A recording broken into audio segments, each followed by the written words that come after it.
இந்துக்கள் அனைவருக்கும் வணக்கம். இப்ப திருப்பதியில் நடந்த இந்த லட்டு விஷயத்தை பத்தி தான் நான் பேச வரேன். நான் ஒரு பாலாஜியோட பக்தை.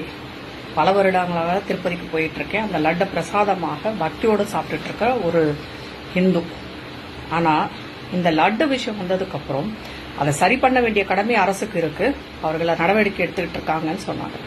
ஆனா இந்த விஷயத்தை வைத்து இந்துக்களாகிய நம்மை கேலி செய்யும் ஒரு கூட்டம், அது திராவிட கழகத்தை கட்சியை சேர்ந்தவர்கள், இஸ்லாமியர்கள், கிறிஸ்தவர்கள்னு சொல்லிட்டு நம்ம நம்பிக்கையை கொச்சைப்படுத்துவது மாதிரி அசிங்கமாக சமூக வலைதளங்கள்ல பதிவிட்டு இருக்காங்க. இவங்கள தான் நம்ம தொப்புள் கொடி உறவுன்னு இவ்வளவு நாளா சொல்லிட்டு இருந்தோமா? அப்ப இவங்களுக்கு ஒரு பிரச்சனை வரும்போது நாம இது மாதிரி கேலி செய்து இவர்களை பேசலாமா?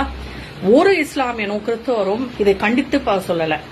ஏன் நம்மளுடைய தமிழ்நாட்டில் இருக்கிற தலைவர்களும் சரி, திராவிட தலைவர்களும் சரி, இஸ்லாமிய கிறிஸ்துவ தலைவர்களும் சரி, ஒருத்தர் கூட இந்த மாதிரி பேசாதீங்க, அவர்கள் நம்பிக்கையை புண்படுத்தும் விதமாக சொல்லாதீங்கன்னு சொல்லாம நம்மள ரொம்ப கிழிவாகவும் கேவலமாகவும் மோசமாகவும் அசிங்கமாகவும் பேசுறாங்க.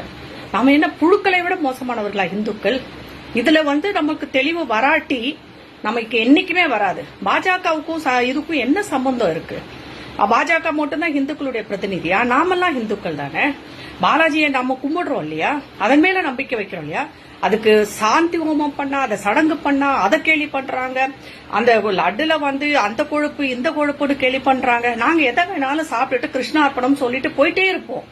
ஆனா எங்களுடைய நம்பிக்கையை கேலி செய்யும் விதமாக நடந்து கொள்ளும் இந்த திராவிட கழகத்தை சேர்ந்த உடன்பிறப்புகளும் சரி, கிறிஸ்தவர்களும் சரி, இஸ்லாமியர்களும் சரி, எங்களுடைய நம்பிக்கையை நீங்கள் இழந்து விட்டீர்கள். இனிமே உங்களுக்கு நாங்க சப்போர்ட் பண்ணோம்னா எங்களை மாதிரி ஒரு ஈனப்பிறவிகள் யாருமே கிடையாது. இது மிகவும் மன வருத்தத்துடன், மன உளைச்சலுடன் பதிவிடுகிறேன். இதை இந்துக்கள் எப்படி எடுத்துக்கிறீங்களோ தெரியல. இந்த நடுநிலை இந்துக்கள் கூட ரொம்பவே ஜாக்கிரதையா இருங்க. அவங்கள பக்கத்துல கூட சேர்க்காதீங்க. அவர்கள் தான் நமக்கு முதல் எதிரி. எனக்கு இதுக்கு மேல பேச பிடிக்கல. அதனால நன்றி.